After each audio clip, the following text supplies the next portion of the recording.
module that contains the recording from yesterday or from Tuesday. And that's where I'll put all the recordings as we continue through the semester. So, first thing we're going to talk about today is percent. We're all familiar with the term. It's essentially parts per hundred. 40% is equivalent to 40 over 100. Or as the decimal written as 0.40, essentially moving the decimal place 2 places to the left. So then what it doesn't tell you is how to calculate percent.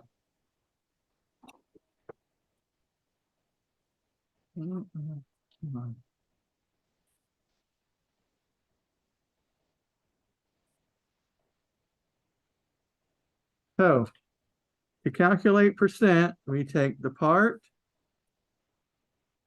divide it by the whole, and multiply 100% by 100% to get percent. So let's look at our example here. We have 683 people out of 800 people state that they like dog. What percentage is this?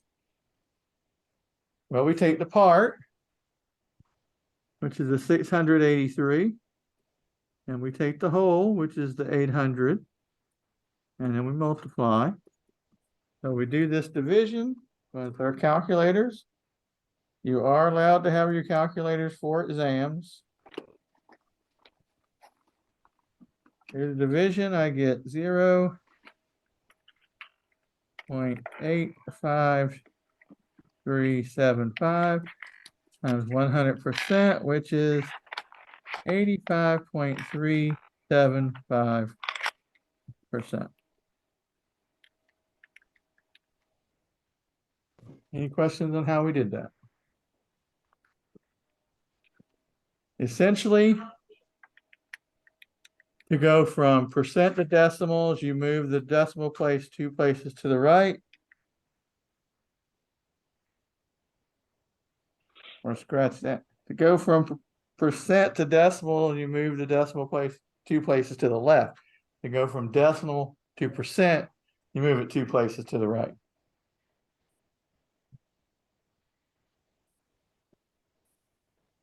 Okay, so that's what we're doing here. Go back. Sorry.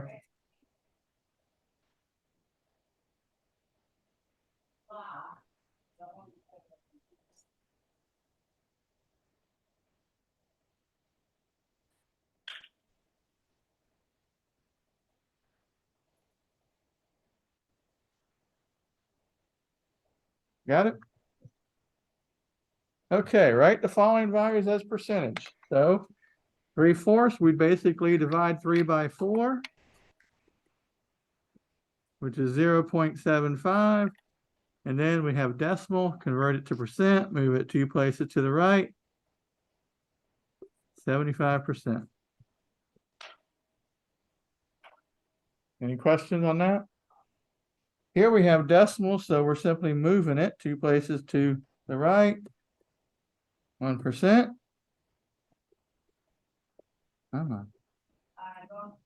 Same thing here, 35%. Guess it works better at this part.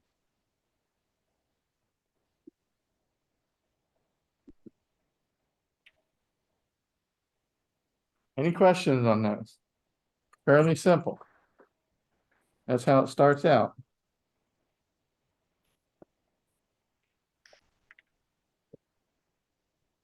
So now that we've already solved some problems, here's the equation to calculate percentages. And the thing to note here, when doing computations, we must write percents as decimal. So our next example. At the time that this stuff was created, sales tax in Pensacola was 7.5%. How much tax will you pay on a $319.99 purchase? So as it says, and as I circled, to do computations, we need this in decimal form. So I have 7.5%. To convert it to decimals, I just go 1, 2. So, and get rid of this. So that's what I'm looking at. 0.075 is the decimal equivalent to 7.5%. So I want 7.5% of $319.99. So we simply take $319.99 and multiply it by 0.075.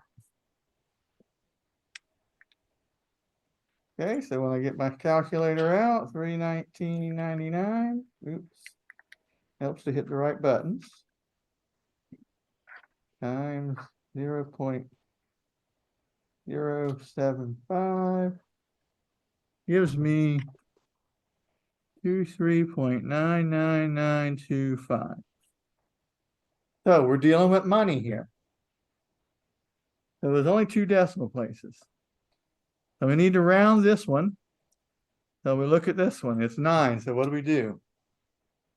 Round up. So we're looking at $24. $24.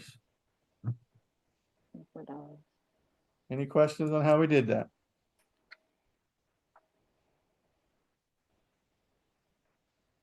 Everybody got it? Can I move on, or do we need to give you a moment to write it down? Got it.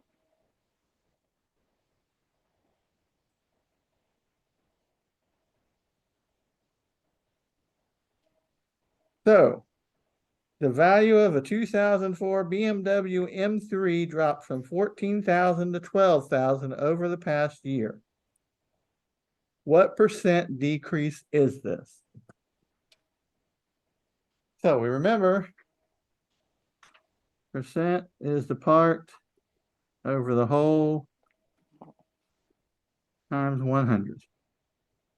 Right? Well, what's the whole part? We should know that already. I'm sorry? 14,000. Very good. So my denominator is 14,000. Now what's the part? 12,000.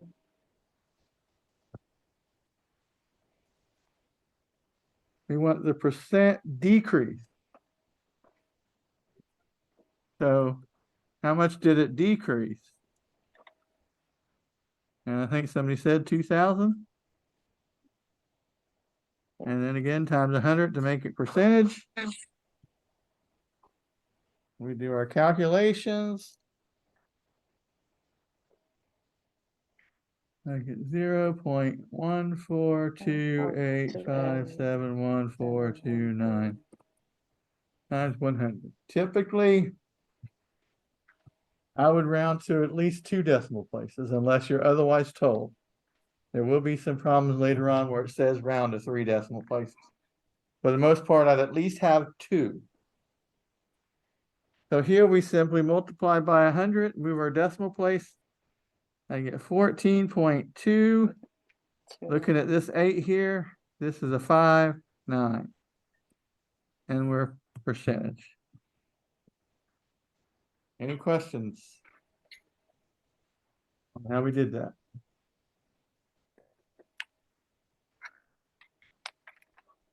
Okay. So now that we've done this, let's look at the formula. So in the above example, we have absolute change, which is equal to the absolute value of the ending quantity minus the starting quantity. We actually did it the other way around. But does anybody recall what the special thing about absolute value is? It's positive no matter what. So it doesn't really matter what order you use as long as you get a positive number. Or you're going to, if you get a negative, you just make it positive. That's the absolute change. The relative change is the absolute change over the starting quantity, which is what we just did. The starting quantity is often referred to as the base of the percent change. It's in the denominator. So suppose the stock drops in value by 60% one week then increases in value the next week by 75%. Is the value higher or lower than where it started? What do you think? Higher? Anybody else think higher? Anybody Lower. think lower? Anybody think I've never unstocked in my life, so I have no idea what the hell you're talking about? Yeah, that's. Now, here's the thing about this. You can do this just using the percentages. But my feeling is this is not a highly advanced math class. So why not use tools that we can use? And the best tool of all is to say, okay, today it's $100 for that stock. That's the original price. At the end of the week, it's dropped 60%.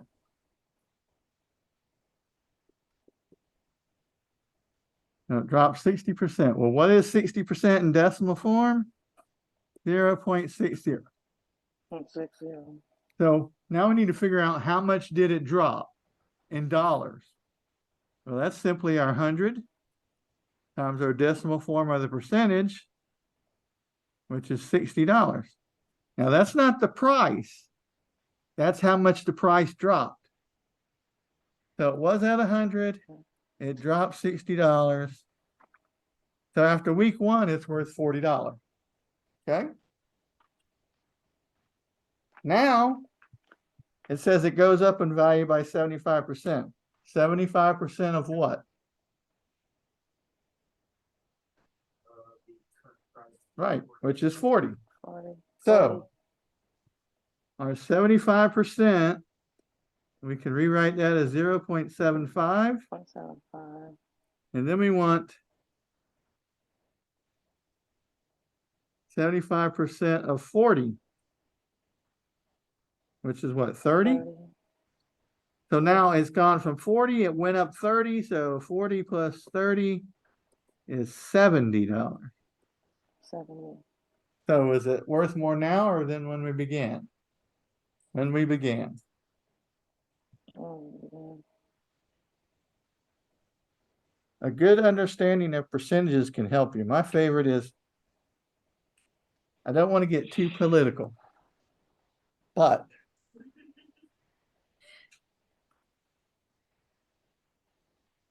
a representative of the current administration has said that inflation is going down.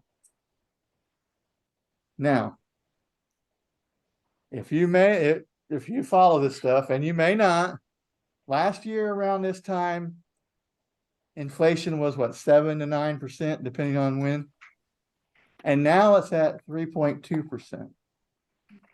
So did inflation go down or did the increase in inflation go down? This is where an understanding of percentages would be helpful in the real world.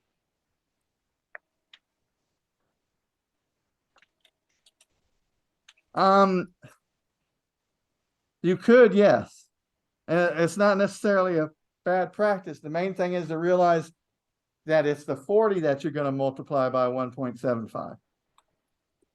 Because this is the 1 and this is the 0.75. It's doing the same thing.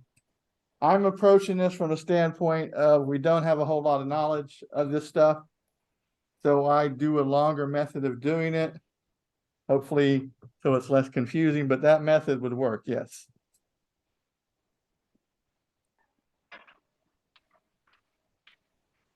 And of course, in this case, you just multiply it by 0.40 to get what it is after the drop. But again, that can get confusing, which is why I run it this way. Okay, is it basketball season yet?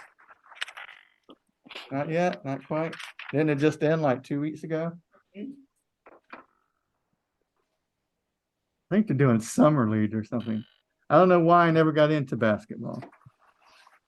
I played as a kid, but I never was interested in watching it. So we have a basketball player, and they score 40% on a 2-point shot. And 30% on the 3-point shots. Suppose a player attempted 200 2-point shots and 100 3-point shots. What is the player's overall field goal percentage? Well, to do anything,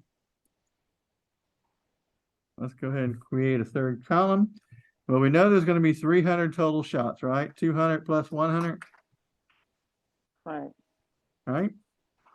Now, completed 40% of the 2-point shots. Well, 40% in decimal form, 0.40.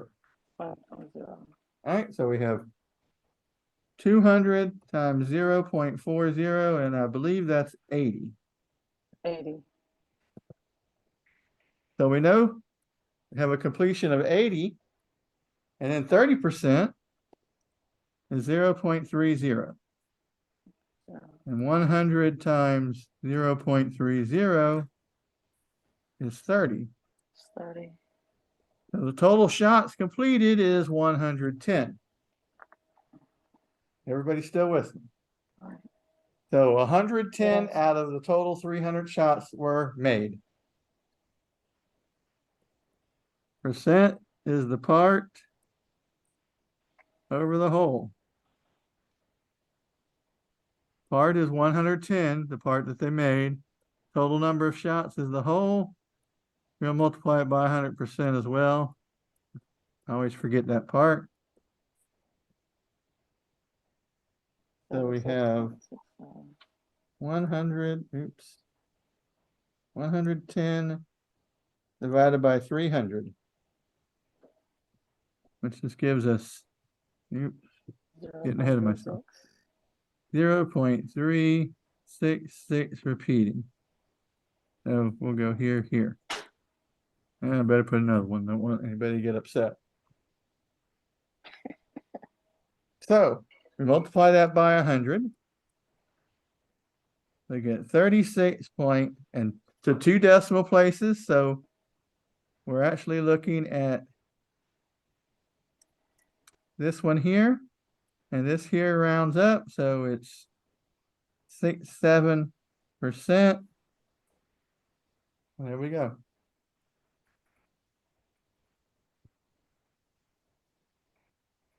Nope, we want to go to 2 decimal places. 36.67%. I mean, something like this problem, it won't make a difference. When we get to the finance chapter, that 1/3% can be quite a bit. So it's best at least to go to 2 decimal places. Unless it says to go to more. All right. Got it. Everybody got that one? See, this stuff's Yes. easy, right? Mhm. It's real easy for me. I just gave this lecture.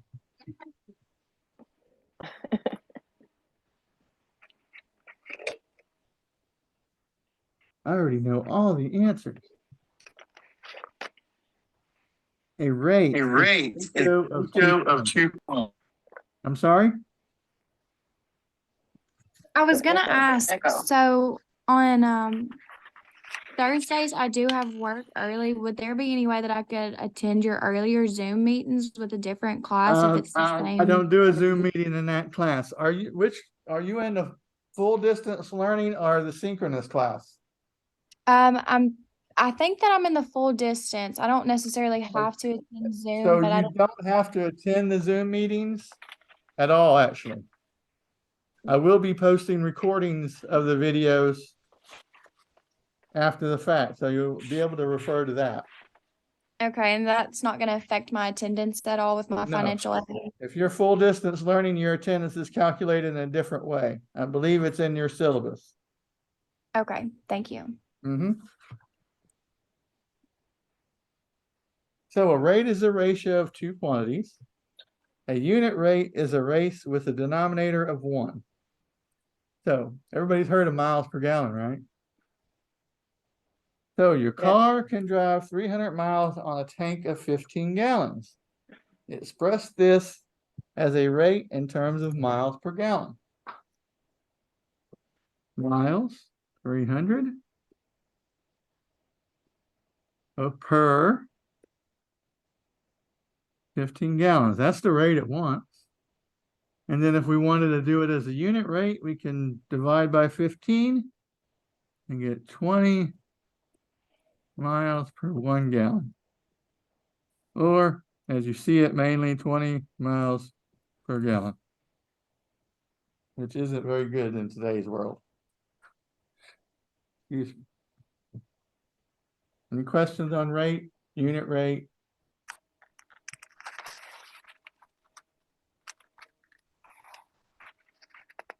Next, we talk about proportions, actually a proportion equation. A proportion is an equation showing the equivalence of two rates or ratios. Anybody know how to solve these? Cross multiply, very good. So we just take 5 times 9 equals 3 times x. 5 times 9, I think it's still 45. They haven't changed that, have they? Equals 3x. Then divide both sides by 3. Gives me x equals 15. 15. Everybody good with that? Yes.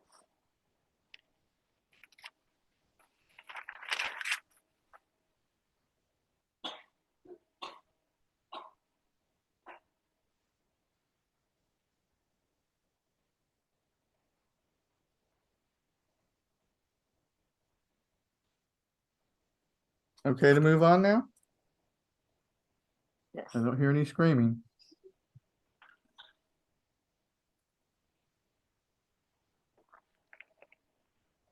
Okay, another proportion equation. So again, we simply cross multiply. 6 times x equals 2 times 4. 6x equals 8. Divide by 6, and we get. Now, yes, I know it can be divided. It can be reduced to 4/3. Could even turn it into a decimal, although it wouldn't be a very good one. I'll say this now, and I'll probably repeat it when we get to the probability chapter. I don't require you to reduce fractions. That is not part of our curriculum. So if you do, that's fine. If you don't, that's fine. One of the issues I've had with students reducing fractions is that it's really easy to make a mistake, especially with some of the numbers we get to in the probability chapter. The other issue is I've had problems from the probability chapter where students have reduced it to something like 8 different levels. So somebody will put just the plain answer, somebody will reduce it by 2 and 2, and somebody will reduce it by 3, and some people will reduce it by 6. So there'll be 8 different answers, and they're all technically right. But I'd rather you just not reduce it. It lowers your risk of making an error, and it makes my life a lot easier. I mean, not that it's really hard to figure it out, but still.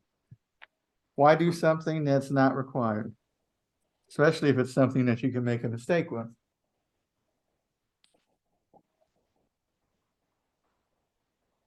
Same with, I get a lot of people in probability that change fractions into decimals unless it says to.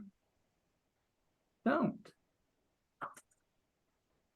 Quite frequently, decimals are slightly off because you end up rounding somewhere. So please just leave it unless it says. Write it in decimal form. It says round to 3 decimal places, something like that. Then yeah, put it in decimal form. But for the most part, unless it says it, don't. It's not worth the effort. You're not going to get more points for putting 0.5 instead of 1/2. Speaking of 0.5 and 1/2, a map scale indicates that 1/2 inch on the map corresponds to 3 real miles. How many miles apart are 2 cities that are 2 1/4 inches apart on the map? So what do we know? We know 1/2 inch is equivalent to 3 1.5. miles.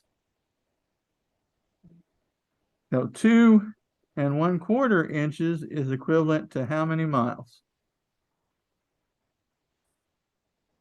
So we have a proportion equation again. Same thing. This is a little more complex. Cross multiplying, I get 1/2 times x equals 3 times 2 1/4. Anybody remember how to turn a mixed number into a fraction? Yep. So we take 2 times 4 plus 1, which is 9. So I have 1/2 x equals 3 times 9/4. 1/2 x equals 27/4. Okay. So how do I get it to where it's 1 whole x? How many halves make a whole?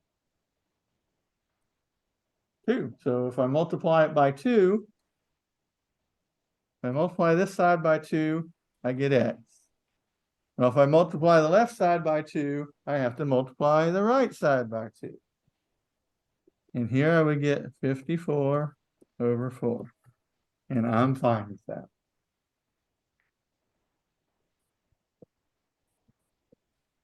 If you divide it, I think it comes out even to 13.5 miles. But again, unless it says 2, why bother? Okay, any questions? Everybody's good? Ready for the next page? Scream now or forever hold your peace. Okay, here we go.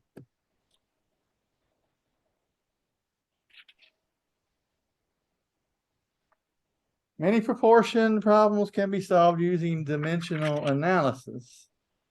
Process of multiplying a quantity by rates to change the units. And then they're giving us an example that doesn't require that. And then after that, they give us an example that does. So let's look at what we have here from example 7. Our car, we can get 20 miles per 1 gallon. How far can it drive on 40 gallons? Oh, I skipped one in the last class. So how many miles, not these times, equals X miles over 40 gallons. So cross multiplying, we get X equals 800 miles. Okay? That makes sense to everybody? Yes.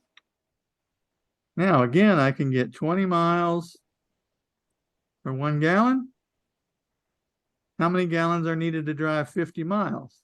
So now I have 50 miles and X gallons, right? Crossing multiplying again. 20 times X equals 1 times 50. Dividing by 20, and I get X equals 50/20, which is 2.5 if you want to get technical. This is fine. I don't have an issue with that. Doesn't say to put it in decimal form. It doesn't say to reduce the fraction. So leave it. You can be quiet quitting on your math test. Do what's required and nothing beyond. I don't have a problem with it. Other teachers might, but I don't. Now, if we were teaching reducing fractions and whatnot, then yes, we would. So now we can get to dimension analysis. So we're riding a bike, or somebody is. Sure as hell ain't me. Sorry, I'm too old for that now. We're riding 15 miles in 1 hour.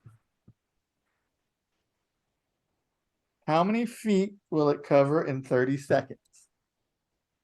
So I don't need my distance in miles, I need my distance in feet.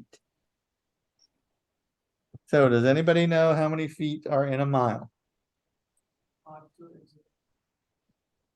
Is it 5,280 feet in 1 mile? Now what we've set up is I have mile here and mile here, so they basically cancel each other out. So now I'm looking at feet per hour. Right? Feet on the top, hour on the bottom. Well, I don't want feet on the top. I want seconds. So 1 hour contains 60 minutes. So now the hour is gone and I have feet per minute. Again, I don't want minutes, I want seconds. So 1 second, or 1 minute, sorry, backwards. 1 minute is 60 seconds. That gets rid of the minutes. Now I'm looking at feet per second. But I don't want to know how many feet per second. I want to know how many feet in 30 seconds. So now the seconds cancel out, and all I have as a measurement is feet, which is what I want. How many feet did we travel in 30 seconds? So we have, in the numerator, I have 15 times 5,280 times 1 times 1 times 30. Denominator, I have 1 times 1 times 60 times 60 times the understood 1 here. So that's easy, 3,600.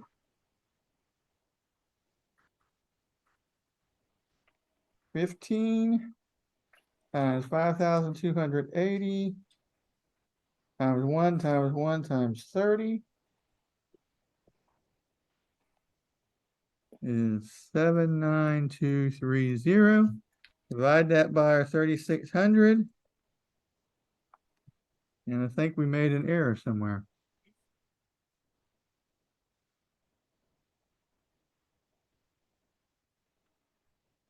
It's coming out to 22.0083 repeating.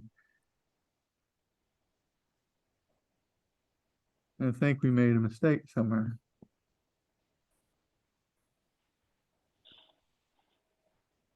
$15 miles. Did I just misadd everything? Let's check my mismultiply. Let's check my multiplication.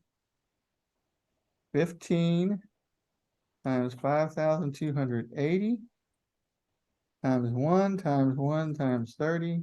Yeah. Yeah.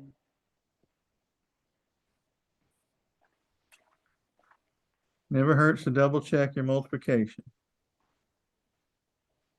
And now it comes out to 2,376,000. And if I divide that by 3,600, I get nice even 660 feet.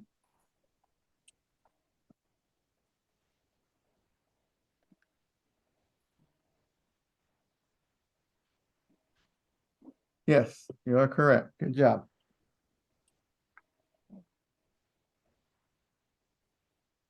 Any questions?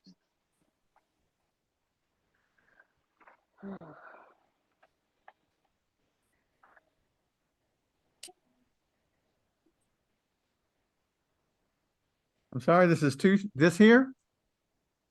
2376000.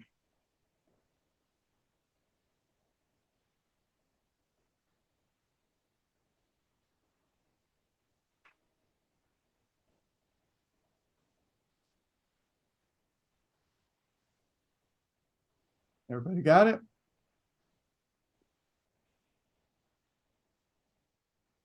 All right, geometric shapes, as well as area and volumes, can often be important in problems. So first we start with pizzas, always pizzas. So we have a 12-inch diameter pizza, and it requires 10 ounces of dough. How much dough is needed for a 16-inch pizza? So we're given the formula, and you will be given every formula you need, even the formulas that we learn. You won't have to memorize formulas. They will be on the test. So what you need to do is know how to use them, know what the variables in them stand for. But several of the formulas we get to later are very similar. So memorizing them will get kind of difficult. So in this case, we're told area equals pi r squared. Are we familiar with this?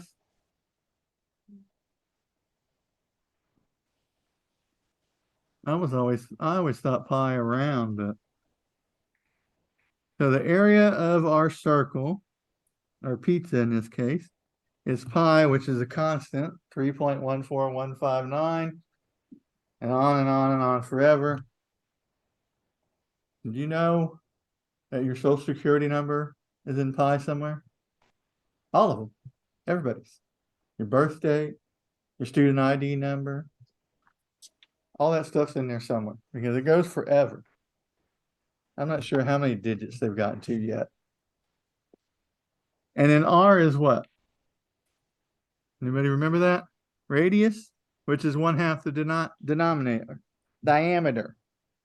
So if I have a 12-inch pizza, R is, the diameter is 12, what's the radius? 6. And if the diameter is 16, what's the radius? So now we can calculate the area. Area of this pizza is pi times 6 squared. Area of this pizza is pi times 8 squared. So this is what, 36 pi, and we don't, no need to calculate with pi because it's going to go away here in a minute. So 10 ounces of dough gives me a 36 pi square inch pizza. How many ounces of dough gives me a 64 pi square inch pizza? So we cross multiply again. 640 pi equals 36 pi times x. So we can just divide pi out of both sides, right? Divide the same thing from both sides. 640 equals 36x. Divide both sides by 36, and I believe we get 17.7 repeating, which rounds to 0.78 ounces. Any questions?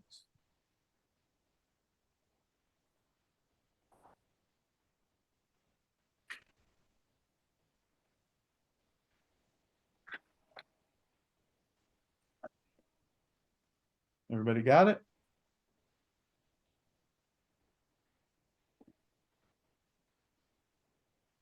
Okay, we have a website that says you need 48 50-pound bags of sand to fill an 8 by 8 by 1 sandbox. You need 48 bags. How many bags would you need to fill a sandbox that measures 6 by 4 by 1?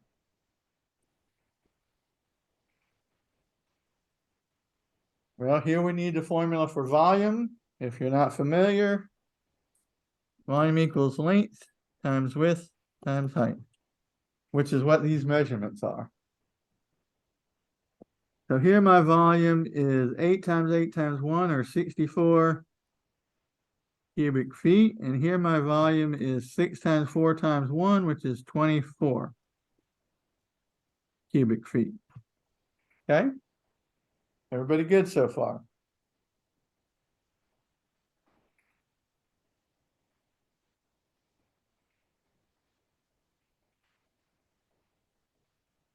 So now we can set up our proportional equation. 48 bags for 64 cubic feet How many bags for 24 cubic feet? Then we'll simply cross multiply. 48 times 24, yeah, stop that, equals 64 times X.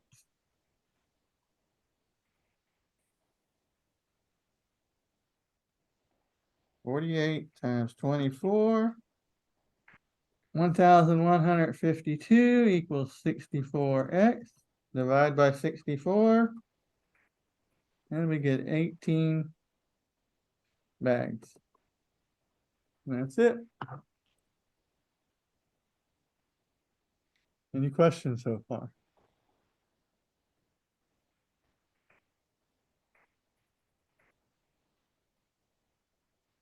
Okay. Are we good to move on?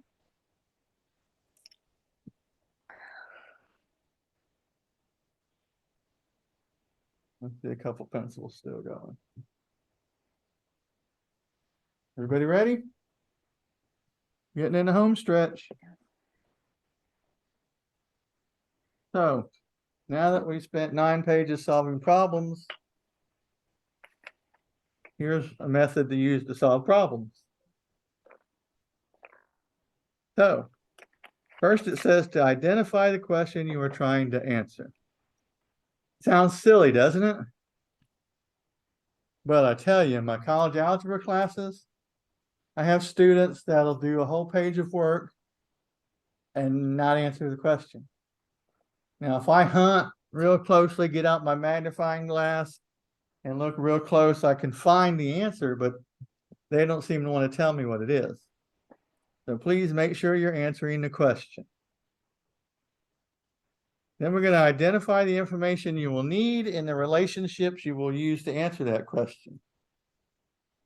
Like the pizza problem, what did we need? We needed the formula for area, and it was given to us. On any test, if you need something like that, it will be given to you. Then you may want to try working backwards and creating a solution pathway. This technique works. I've used it, but you really, to do this, you need to be a little familiar with the method going forward. So whether or not you'll use that, you can try. You will never be missing any necessary information. You're not going to have to look up how many feet in a mile. If that's necessary, you'll be told. You won't have to estimate it. You may have unnecessary information. So just ignore that and then solve the problem following your solution pathway. So suppose your heart beats 80 times per minute. How many times does your heart beat in a year? Now, here's one of these questions where I think everybody knows what we need. So I'm not going to tell you there are 60 minutes in an hour, 60 seconds in a minute. I think we all know that. So let's see what happens here. We have 80 beats in 1 minute.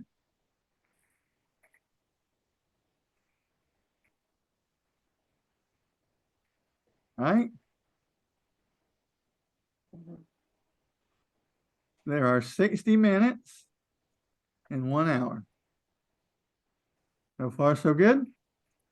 Now this minute down here cancels out that minute. So now we're looking at beats per hour. There are 24 hours in 1 day.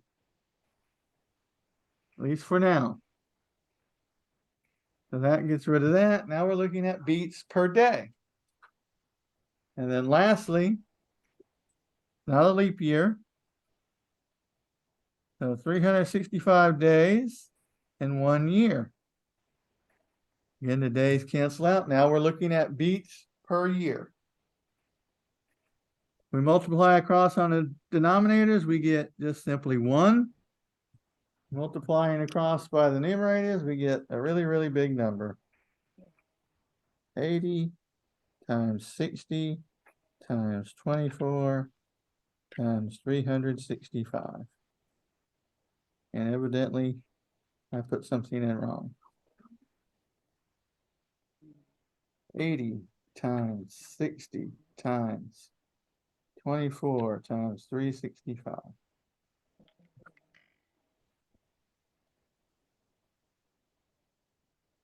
Four two zero four eight zero zero zero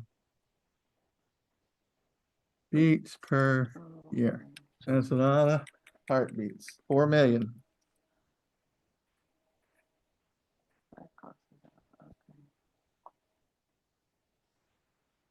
And think if you were 80 years old. I could see, I'm sorry? Is it 4 million? 4 million. 4 million. I think, maybe not. 1, 2, 3, 42 million. That's even more.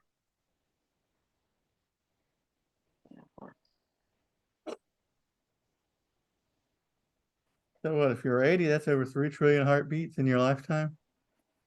No wonder it just gives out. Any questions on that? Okay, next step.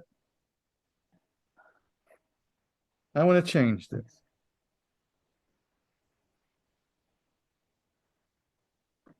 %50% just causes a lot of confusion. So this is similar to one of the earlier problems, the stock problem, I think it was. Store has clearance items that have been marked down by 60%. They're having a sale advertising an additional 30% off all clearance items. What percent of the original price do you end up paying? Now, there's a way to do this without using numbers, but it can get confusing, and if you're not real familiar with it, you're not going to get it.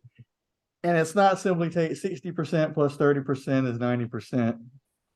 It doesn't work like that. So again, I would say, start with an original price, $100.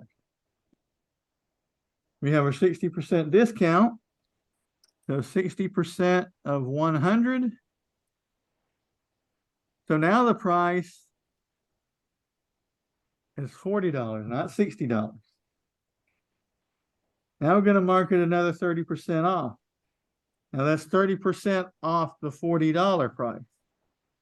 So then we have 40 times 0.30, which is 12.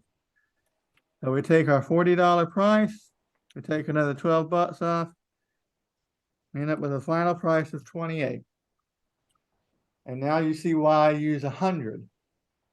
Because we have percent equals the part over the whole times 100. I have 28 over 100 times 100. This basically cancels each other out, and we end up with 28%.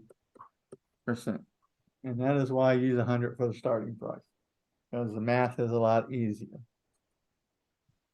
Remember, percent basically is part of 100, so why not use 100? Any questions? I know there's a homework problem. I think that is the exact homework problem. And I know there's a test question similar, so make sure you understand that one. And let's see. So a car is traveling at 100 kilometers per hour. How far does it travel in 5 seconds? Yes.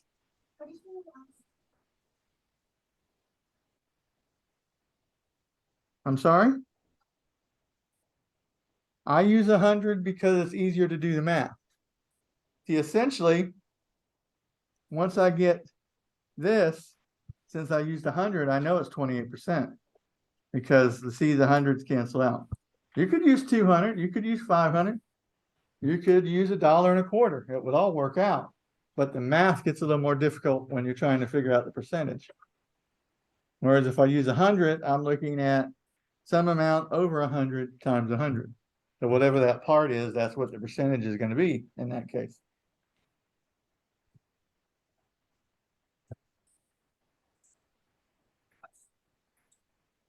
I recommend using 100 on a test question like that because it makes the math easier. You don't have to, but I don't really see a reason not to. But yeah, it would work. Well, let's do it. Let's start at 200. All right, give me 200. So 60%, what's that? 120. So now we're at 80.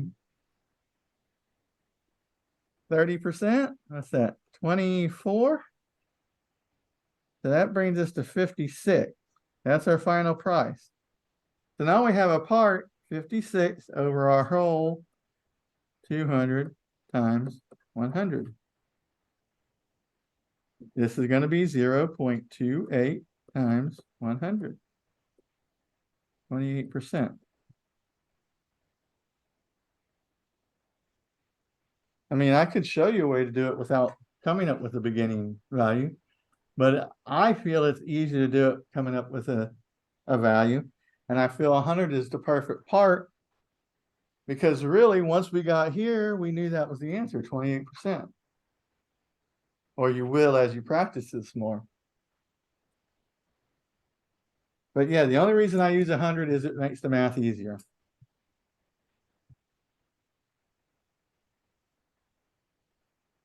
So we're in a car. We're traveling 100 kilometers in an hour.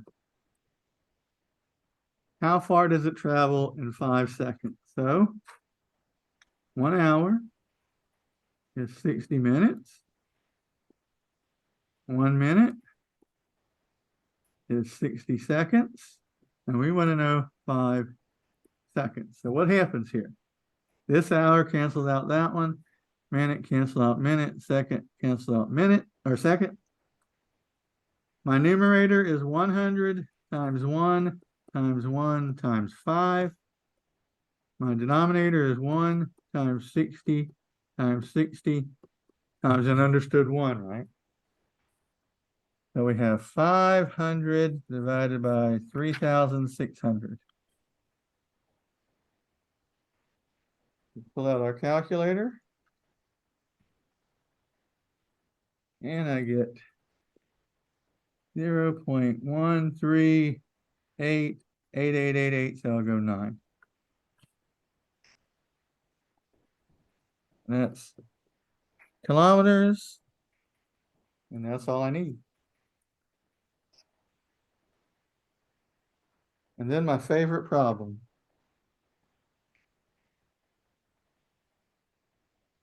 Seeing as how Florida is the lightning capital of the United States, this is probably something good to know.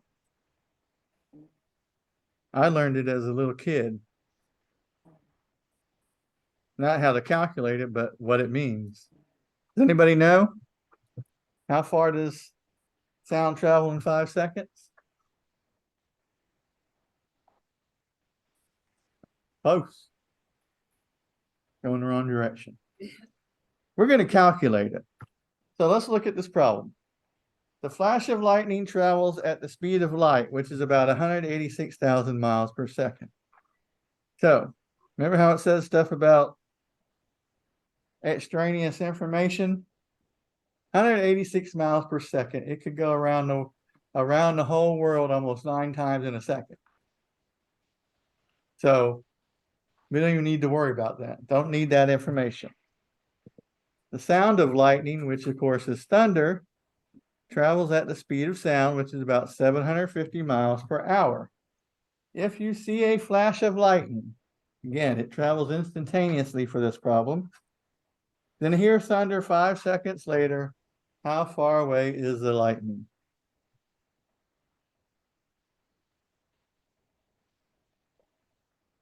I used to do this at our Little League baseball games. If you'd hear thunder, see lightning and wait for the thunder to determine if we need to go home. So sound travels at 750 miles per hour. And we're looking towards seconds, so 1 hour is 360, or not, 1 hour is 60 minutes. Come on, quit that. 1 minute is 60 seconds.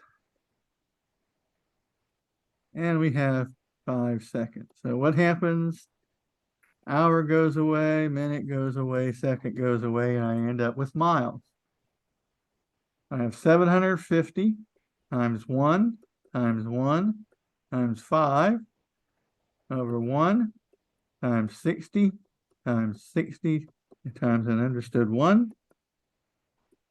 3,750 over 3,600. And it's roughly 1.04 miles. So a mile for every 5 seconds.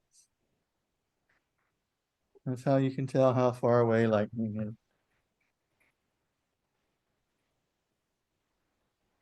And that is the last problem. Any questions? Is there anybody here that was not here Tuesday that I haven't already called out? You weren't here when I asked earlier? Me.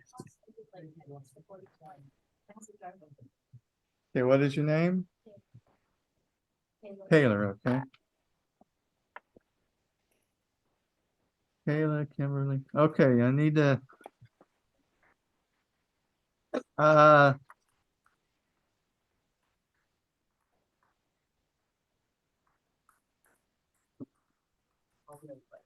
Drewski 17. What is your given name or your name that would be in that Oh, the I college thought- has for you? I thought it would pop up. It's Andrew Lawton. You just Andrew, call- okay. Yes, sir. Yeah. Now, if you're in the completely or the full distance learning class, I don't need to know. Your attendance is done. No, quizzes will consist, you'll have the formulas, but no notes. Those of you here, if you aren't here, or if you were here Monday or Tuesday, I'm not taking attendance today. Don't tell anybody, so you're good. Okay. Are there any questions? Anyone online?